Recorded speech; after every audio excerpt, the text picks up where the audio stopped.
The only way that we can really judge the Brexit Party in the round at the moment is by looking at its leader, looking at you. So let's look at you for a moment. Well, do you still want to replace the NHS with a private insurance-based system? I never did. I would like to take the burden off the NHS. I mean, if you want to go back... Okay, yes, I do want to go back. This is really very boring, isn't it? All you want to do is go back to stuff from years ago. Why don't we talk about now in British politics? Why don't we talk about the sea change that is going on out there? You are trying to lead an insurgent party to replace the main parties. Therefore, you're an important figure in this.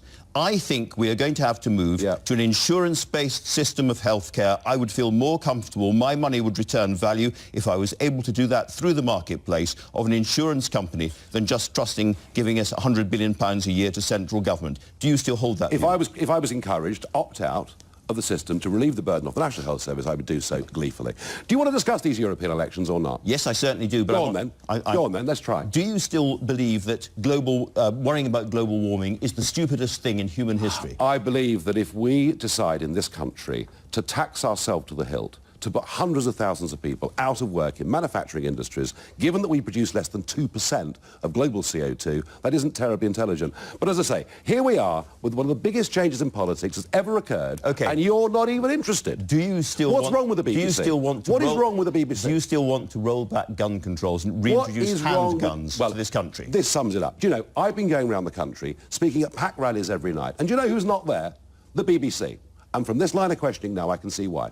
Do you still... You're just not interested, are you? Do you still feel uncomfortable with foreign languages being spoken on trains? Let's talk about democracy. Let's talk about trust. Let's talk about competence in politics. This is ludicrous. Do you still feel that people with HIV shouldn't be allowed into this country? Do I think the National Health Service is there for British people? Yes, I absolutely do. So you still do? This is absolutely ludicrous. I've never in my life seen a more ridiculous interview than this. You are not prepared to talk about what is going on in this country today. You're in denial. The BBC's in denial. The Tory and Labour parties are in denial. I think you're all in for a bigger surprise on Thursday week than you can even imagine. We have talked about it. Do you still admire Vladimir Putin? No. I've never admired Vladimir Putin. I said I wouldn't like to live in his country. You asked which current world leader you most admired. You told GQ magazine, as an operator, but not as a human being, I would say Putin. The way he played the whole Syria thing, not as a human being. So I don't like him as a human being. What is your question? What is the relevance of this? I'm trying to work out who you are and where the Brexit Party, which wants to destroy the party system, is going. You haven't asked about a single other member of the Brexit Party. You haven't commented on the fact we've got the most diverse list of candidates of any party fighting in this election. From the Revolutionary Communist Party right through to the right. Well, that's worth discussing, isn't it? How have we managed to get left and right together? These things are really interesting to your viewers, not trawling back through a series of quotes from years ago. Do you still want to slash the size of the state?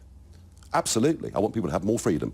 Absolutely. And, you know, particularly 5.4 million people out there acting as sole traders, running small businesses, and there's nobody in government on their side. Let's make their lives easier. They'll create more jobs, pay more taxes, and it'll be good for our country. Well, let's return to the thing that you are most well known for, to a lot of people watching, which is that famous poster, the Breaking Point poster that UKIP put up. Right. Can I ask you, would the Brexit Party put that poster up? Well, we're in different circumstances because Mrs Merkel is not suddenly saying, let's open our doors to everybody. Yeah, but... and as you know, or maybe you don't, as years go by, decades evolve, different issues come to the fore. Throughout that period of time, there is no question that the number one issue in British politics was immigration, people's concerns over open borders, its impact on wages, access to public health care. The number one issue in British politics now is democracy, the failure of our political parties to keep their promise. That is what the country is debating. But that poster sent a very, very clear message about migrants. Are you saying the Brexit Party would not put up a poster like that? Well, it wouldn't, because it isn't the burning issue of the time. Do you regret it?